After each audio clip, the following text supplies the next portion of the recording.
বাঁধাকপি আলুর ভাজা হলো না? ভাজা হলো। আচ্ছা, তো এবার এটা ইয়ে হবে, তরকারি হবে।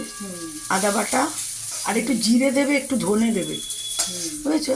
জিরে ধনেটা শরীরের পক্ষে খুব ভালো খাওয়া। জিরে ধনে দেবে। আর এদিকে কি ব্রেকফাস্ট হচ্ছে, মানে ওই পাউরুটি শেখা হচ্ছে, তাই তো? হ্যাঁ। আচ্ছা। আর আর ভাতের বললে তো এখনও করনি, আমাকে একটু চালটা দেখিয়ে নেবে, কারণ কতটা হবে না হবে তো। হ্যাঁ, একটু এরকম করে একটু হ্যাঁ, একটু মানে খুব করা না, একটু করা, অল্প করা, তাহলে ভালো হয়। হ্যাঁ, অল্প করা।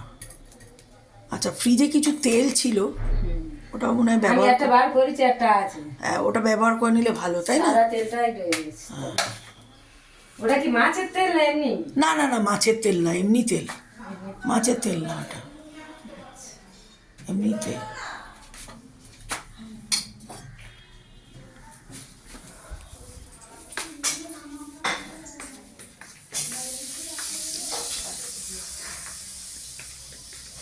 বন্ধুরা, তোমরা দেখলে সকালবেলায় রান্নার প্রস্তুতি হচ্ছে। এখানে এই জামাকাপড়গুলো গোছানো আছে, এগুলো আমাকে আলমারিতে তুলে প্যাক করতে হবে। আর আলসেমিতে কেন পেয়েছে আমি জানি না, প্রত্যেকটা কাজে একটা আলসেমি আসছে, করব অথচ মানে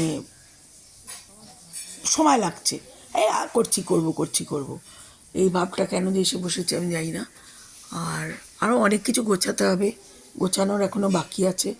তো যাই হোক বন্ধুরা, সকালবেলাটা মোটামুটি দিনটা শুরু হয়েছে। আর এই গাছটা সবসময় আমি দেখি, কারণ এই গাছটাতে একটা মানে প্রাকৃতিক ব্যাপার এসে যায়, প্রকৃতিকে মনে করি। আমার ভীষণ ভালো লাগে গ্রাম বাংলা, কিন্তু এখানে আর গ্রাম বাংলার টাচ কোথায় পাচ্ছি, সবই তো কলকাতা শহর। এখানে একটু আধটু এখনও গাছালি যেসব বাড়ি বাঁচিয়ে রেখেছে, প্রমোটারদের থাবা পড়েনি যেসব বাড়িতে, সেসব বাড়িতে এইসব গাছ টাছগুলো দেখতে পাওয়া যায়। আর এমনিতে আমরা সাধারণত এরকম সব বাড়িতে থাকি, ছোট ছোট কামরার ফ্ল্যাট, এবং এই সমস্ত ফ্ল্যাটে আমরা যারা থাকি, আমাদের কারোর সাথে কারোর সেভাবে অতটা যোগাযোগ নেই।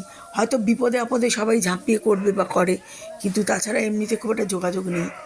যাই হোক, আমার এই মানে বাড়ি, এটা নতুন একটা এসেছি আমি। আসলে আমার বাড়ি হচ্ছে কলকাতার রুবি হসপিটালের কাছাকাছি। যাই হোক, একদিন তোমাদের সে বাড়িও দেখাবো দর্শক বন্ধুরা, তোমাদেরকে সে বাড়িও আমরা দেখাবো, সে বাড়িতে যাবো, গিয়ে ছবি তুলে সে বাড়িটাও দেখাবো। আর এমনিতে সবাই ভালো থেকো এই প্রার্থনা করি। আর আজকে এই বলে ব্লগটা শেষ করছি।